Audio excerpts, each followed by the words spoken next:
Salve, salve nação! Pode comemorar! De La Cruz é do Flamengo! Foi acertado ontem à noite, só estou trazendo hoje este vídeo, galera, porque ontem eu já tinha gravado o vídeo do Sport Center falando do mercado da bola e depois que saiu a notícia da contratação do De La Cruz, eu vou falar tudo sobre o De La Cruz aqui no final do vídeo. Antes, vamos falar de Scarpa. Separei para vocês um corte do Sport Center falando de Scarpa, onde ele se encaixaria melhor. Flamengo, Palmeiras, Internacional ou Atlético Mineiro. O vídeo tá bem bacana, assista até o final, deixa o like, se inscreva e ative o sininho. As imagens são da ESPN Brasil, link na descrição como créditos. No final eu vou trazer aqui tudo sobre a contratação de La Cruz. Vamos lá pro vídeo? Simbora! Ao contrário de um outro nome que eu vou trazer para o assunto agora, e aí não é só em relação ao Flamengo, Gustavo Scarpa, que já foi sondado por Palmeiras para voltar por Atlético Mineiro recentemente. Se eu não me engano, também por Atlético... Internacional. Foi Internacional, era Internacional. Eu ia confundir no Vasco. O time do Sul. Foi sugerido no Vasco. E aí eu fico pensando assim, o Scarpa tinha um desejo muito profundo de morar na Europa. Sim, era uma coisa pessoal. E ele topou ir para o Nottingham Forest, num primeiro momento, fica lá meio para o fim de uma temporada, né? E é emprestado à Grécia. Também não consegue se firmar no Olympiacos. E aí, é um meia que é versátil, que tem a cara do futebol brasileiro, que teria espaço. A gente citou aqui hoje os 3 principais times que brigam por título nas últimas temporadas no Brasil: Galo, Palmeiras e Flamengo. Existe alguma chance de repensar essa decisão? Não do ponto de vista pessoal, óbvio, porque aí a gente não tem como avaliar. Mas o Brasil hoje tem condição de seduzi-lo financeiramente e com proposta futebolística para que ele demova dessa ideia de continuar na Europa? Financeiramente, absolutamente sim, porque é bom a gente lembrar, em primeiro lugar, a gente está falando do melhor jogador do Campeonato Brasileiro de 2022. Não está muito longe, não. Estamos falando de um aninho só, ou seja, esse cara ainda tem muito o que entregar. E quando ele vai para a Europa, você pontua bem, Dani, não tinha a ver com dinheiro. Não é que chegou um caminhão de dinheiro aqui, levou ele e não tinha o que fazer. Ele, inclusive, poderia ter uma renovação mais vantajosa financeiramente do Palmeiras, só que tinha uma situação de querer viver a Europa. Desculpa. Não necessariamente eu imagino que ele tenha vivido como ele queria. Eu acho que ele pensava em algo bem diferente. De fazer carreira, fazer vida, estar no Nottingham Forest, não ter que sair para essa coisa de ir para a Grécia, negociado, sem espaço. Ou seja, o tal plano de vida, imagino que não seja nesse momento que ele desenhou há um ano atrás. Ponto. Financeiramente, se tinha como pagar o Scarpa há um ano atrás no futebol brasileiro, imagino que também tenha como se fazer agora. E se a coisa está acontecendo, a gente sabe como é que funciona o mercado da bola. O recado está sendo passado. Sim. Porque senão vai bater o primeiro time lá e virar e falar, meu amigo, ele não quer sair daqui. Então, assim, há uma vontade mútua. Todos os grandes times brasileiros querem. Quem tem bala na agulha, os 3 principais que vêm brigando por títulos, podem fazer esse tipo de investimento, querem, e imagino que seja uma coisa de que é mútuo. Do lado dele também, de talvez topar fazer esse movimento de pegar o avião, atravessar o oceano para voltar. Bola, eu acho que a gente precisa ver. Eu falava que é o melhor jogador do Campeonato Brasileiro de 2022, mas ele ficou um tempo, ele não conseguiu manter aquela pegada. Ele ficou um tempo sem espaço, vai para um futebol grego diferente, ainda não brilhou, teria que exigir uma readaptação. Nada muito problemático, até porque é o que o professor fala. Ele é jovem. É melhor ter o Scarpa do que não ter num grupo. Mas eu acho que o papo está na mesa. Eu acho que ele pode dar espaço, reverter o que pensa. Financeiramente, o futebol brasileiro hoje tem condição de investir. Alguns clubes, não dá para também todos quererem fazer loucura. Mas eu acho que tem papo nisso aí, nessa volta do Scarpa. Esse é um raro caso em que o problema não é dinheiro, né? A gente está falando de uma pessoa com múltiplos interesses. O Scarpa é o Scarpa do skate, do cubo mágico, que queria respirar ares europeus. E tenho para mim, pelas informações que chegam até nós, que ele não se conforma em ser um Gabigol, no sentido do cara que bateu na Europa, em 2 clubes, né? No caso, Gabigol, Benfica e Inter de Milão. E voltou. E voltou. Eu acho que o Scarpa se cobra em relação a isso. E eu acho surpreendente que ele não tenha dado certo na Europa, até porque ele é também um jogador tático. Ele é um jogador... colocaria só o ainda nessa sua frase, porque acho que a gente também é muito imediatista, né? Não dar certo na Europa. Ainda não encaixou. Eu não descarto a possibilidade que você vai colocar, não. Eu também não, mas você vê que o Nottingham não tem feito muita força assim, para tê-lo de novo. Sim. Né? Já está pensando em uma outra casa para ele. Da Premier League para o futebol grego, realmente é algo decepcionante. Não era o sonho dele. O sonho dele era se firmar no futebol inglês. Eu acho que ele, até pelos seus múltiplos interesses, é uma pessoa que se cobra muito em relação a isso. Sim. Futebol, você sabe, envolve, inclusive, valores, que é uma avalanche de gente querendo fazer negócio para ganhar dinheiro. Então, também tem toda essa pressão. No futebol brasileiro, claro que cabe.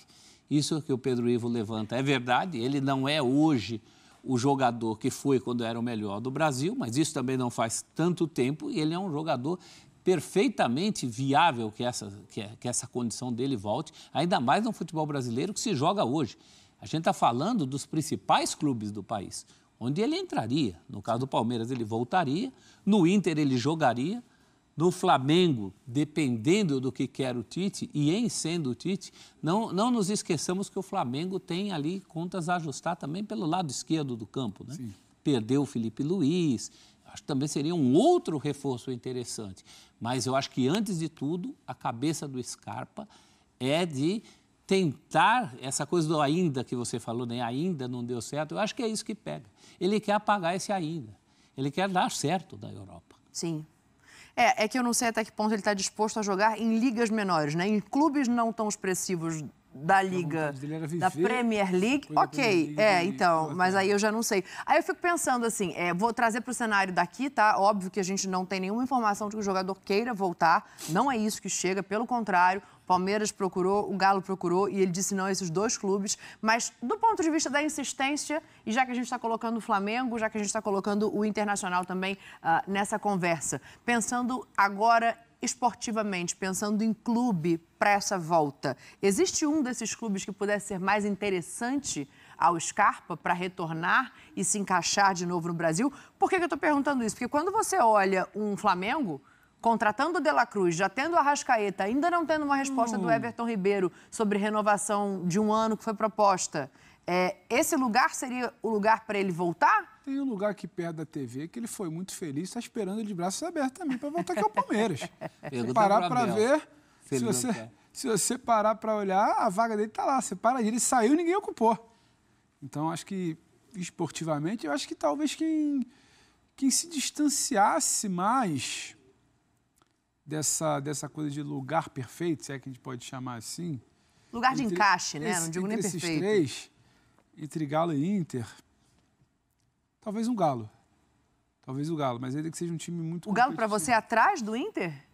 Eu acho que o Galo atrás do Inter. Eu tinha muita curiosidade de ver um Scarpa encaixando com o Alan Patrick, servindo o Ener Valencia pelas mãos do clube. E muita curiosidade, um Inter que é totalmente diferente. O Inter que eu penso para 2024 não é o Inter exato de reta final de Brasileiro, é um Inter que, quando teve que se apresentar como o grande time na Libertadores, com os reforços que teve, foi muito bem.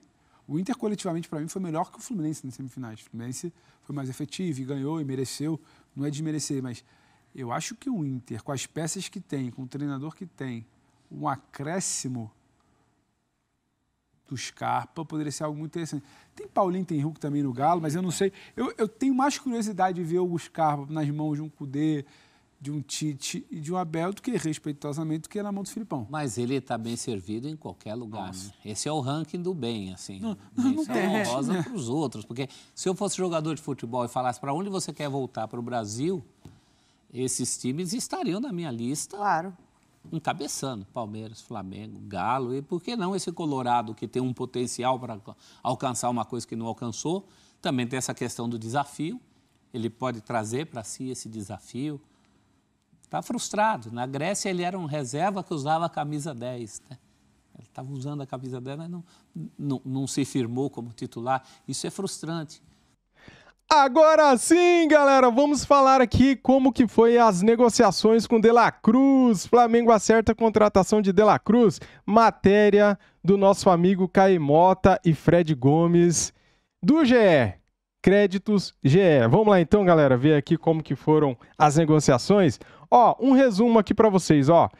Deixa eu separar aqui, ó. Meia de 26 anos, que ainda jogará a última partida pelo River Plate na sexta. Assinará contrato até dezembro de 2028 com o Flamengo, que pagará 79 milhões de reais. Agora sim, vamos para a matéria. O otimismo demonstrado pelo Flamengo desde a chegada a Montevidéu não era à toa. Após reunião que durou mais de 6 horas neste sábado, lá no Uruguai, o clube acertou a contratação de Nicolás de la Cruz, de 26 anos. Com a sensação de dever cumprido, o vice de futebol Marcos Braz e Bruno Spindel deixam Montevidéu na tarde deste domingo rumo ao Rio de Janeiro. Participaram da reunião Braz, Spindel e os representantes de Nicolás de la Cruz. Embora o jogador tenha ido ao Uruguai neste fim de semana, ele não esteve presente no encontro. A principal pendência entre o Flamengo e os empresários do jogador foi superada neste sábado. Havia uma diferença em relação ao valor da multa que seria estipulada no contrato com o rubro-negro, que quer ficar protegido de investidas de clubes do exterior. As duas partes chegaram a um consenso na reunião e De la Cruz assinará contrato de 5 anos. O GE não teve acesso ao valor da multa para a saída do Flamengo que foi acordado. O acerto ainda não foi oficializado porque falta fazer a transferência de 16 milhões de dólares, 79 milhões de reais, da multa rescisória do contrato do Uruguai com o River Plate. O pagamento da cláusula que será feito com recursos do Flamengo caberá a De la Cruz. O jogador vai se despedir do River Plate na sexta-feira, quando a equipe disputará o Troféu dos Campeões, uma espécie de Supercopa da Argentina. O adversário será o Rosário Central, que conquistou a Copa da Liga Argentina na noite deste sábado.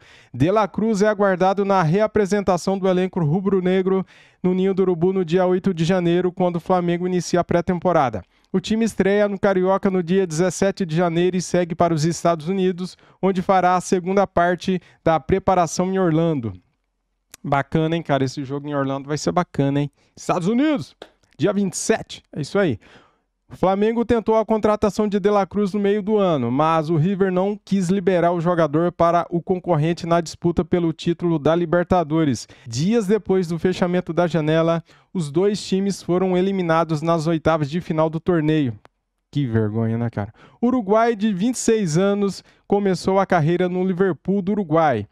Transferiu-se para o River em 2017 aos 20 anos. Conquistou Libertadores, Recopa Sul-Americana, Campeonato Argentino e outros títulos com os milionários. Foram 211 jogos e 36 gols até o momento. Pela seleção do Uruguai, o meia soma 25 jogos e 5 gols marcados. Ele é irmão do meia Carlos Sanches, ex-Santos e atualmente no Peñarol. Tá aí, pessoal! Que notícia, meus amigos! Cara, que domingão feliz, hein? Agora o próximo será o Léo Ortiz e depois o Scarpa, quem sabe? Gostaram do vídeo? Então, para ajudar o canal, deixa o like, se inscreva e ative o sininho. Tamo junto, saudações rubro-negras. Fui!